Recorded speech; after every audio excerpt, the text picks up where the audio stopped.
గంజాయి మాదక ద్రవ్యాలు నిర్మూలనే లక్ష్యంగా విశాఖపట్నం రేంజ్ పోలీసుల ఆధ్వర్యంలో నిర్వహిస్తున్న అభ్యుదయ సైకిల్ యాత్ర మంగళవారం శ్రీకాకుళం పట్టణానికి చేరుకుంది. జిల్లా collector Swapnil Dinakar, SP KP Maheshwar Reddy పాల్గొని ర్యాలీని ప్రారంభించారు.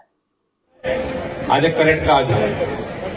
ఈ ఆనరబుల్ సీఎం సార్ ఆదేశం మేరకు ఇప్పుడు ఈ డ్రగ్స్ రహిత రాష్ట్రం అంటే డ్రగ్స్ ఫ్రీ ఆంధ్రప్రదేశ్ అలాగే డ్రగ్స్ ఫ్రీ శ్రీకాకుళం చేయడానికి పోలీస్ డిపార్ట్మెంట్ ఒక మెయిన్ రోల్ ప్లే చేస్తూ దీని వెనక women and child welfare department, మరి ముఖ్యంగా డిజేబుల్ వెల్ఫేర్ డిపార్ట్మెంట్, ఇది కాకుండా స్కూల్, ఇంటర్మీడియట్ అలాగే మనకి హైయర్ ఎడ్యుకేషన్ డిపార్ట్మెంట్ నుంచి కూడా చాలా ప్రోగ్రామ్స్ పెట్టడం జరుగుతుంది.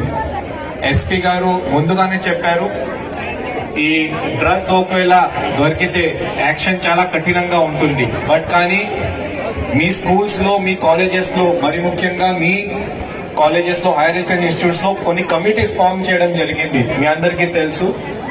ఎక్కడైనా మీకు డౌట్ వస్తే, ఒక బిహేవియర్ మారింది, ఒక 10 days నుంచి ఆ పిల్లవాడు సరిగా రెస్పాండ్ అవ్వట్లేదు, సరిగా మాట్లాడలేదు, సరిగా కాలేజ్ కి రావట్లేదు, దయచేసి ఆ కమిటీ ద్వారా పోలీస్ కి మీరు చెప్పండి. మీ పేరు ఎక్కడ బయట రాదు, అదే ఆ బాధ్యత పోలీస్ డిపార్ట్మెంట్ నుంచి తీసుకోవడం జరుగుతుంది. అదే ఒకటి. రెండోది, ఎక్కడన్నా ఇలాంటి సమస్య నిజంగా మన ఇంట్లోనే వచ్చింది అంటే రిహాబిలిటేషన్ సెంటర్ కానీ, లేకపోతే ఇంకా దీని నుంచి బయట ఎలా రావాలి, దీనికి కూడా మన దగ్గర సైకియాట్రిస్ట్ ఉన్నారు. ఇప్పుడే మన మెడికల్ అండ్ హెల్త్ డిపార్ట్మెంట్ నుంచి సైకియాట్రిస్ట్ కూడా ప్రతి ఒక్క కాలేజ్ కి అంటే హైయర్ ఎడ్యుకేషన్ ఇన్స్టిట్యూషన్స్ కి మనం అపాయింట్ చేయడం కూడా జరిగింది. వాళ్ళు కూడా మీ స్కూల్ కి లేకపోతే మీ కాలేజ్ కి వస్తారు. దయచేసి మీరు వాళ్ళు కూడా అడగండి, ఈ ప్రాబ్లం ఉంది, ఎలా బయట రావాలి. అది కూడా లేదు, దయచేసి మీ పేరెంట్స్ కూడా చెప్పొచ్చు దట్ ఈ ఇష్యూ ఉంది, బయట రావాలి. దయచేసి మీరు అందరూ ఈ డ్రగ్స్ ప్రాబ్లం ఉంది ఒప్పుకుంటేనే తీసుకోవడానికి.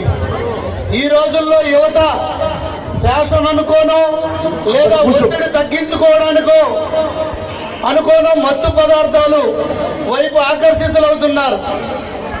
కానీ గుర్తుంచుకోండి, మత్తు ఇచ్చే ఆనందం కొన్ని క్షణాలు మాత్రమే, కానీ అది మిగిల్చేది శాశ్వత విషాదమని గుర్తుంచుకోవాల్సిన అవసరం ఉంది.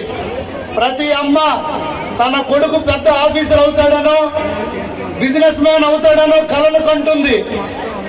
కానీ ఆ కొడుకు గంజాయికో, డ్రగ్స్ కో బానిసై పిచ్చివాడిలా రోడ్ల మీద తిరుగుతుంటే ఆ తల్లి గుండె ఎంత తల్లడిల్లుతుందో ఒక్కసారి ఊహించుకోండి. దయచేసి మీ తల్లిదండ్రుల కళ్ళల్లో ఆనందాన్ని నింపండి, కన్నీళ్లను కాదు. నిజమైన స్నేహితుడు అంటే ఎవరు? ఒక్కసారి దమ్ము కొట్టు, కిక్కు ఉంటుందని చెప్పేవాడు కాదు. ఒరే అది విషం, దాని జోలికి వెళ్ళొద్దు అని ఆపేవాడే నిజమైన దోస్తు. మీ పక్కన ఉన్నది స్నేహితుడో శత్రువో మీరే నిర్ణయించుకోండి. ఈ రోజు మనం చేస్తున్నది సైకిల్ యాత్ర.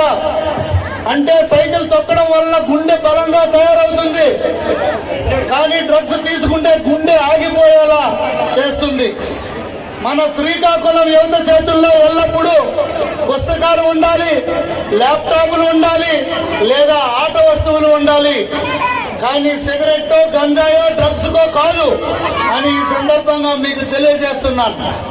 ఒక ప్రజాప్రతినిధిగా నేను మీకు మాటిస్తున్నాను, మన నియోజకవర్గంలో గంజాయి గాని ఇతర మత్తు పదార్థాలు గాని అమ్మే వారి పట్ల ప్రభుత్వం చాలా కఠినంగా వ్యవహరిస్తుంది.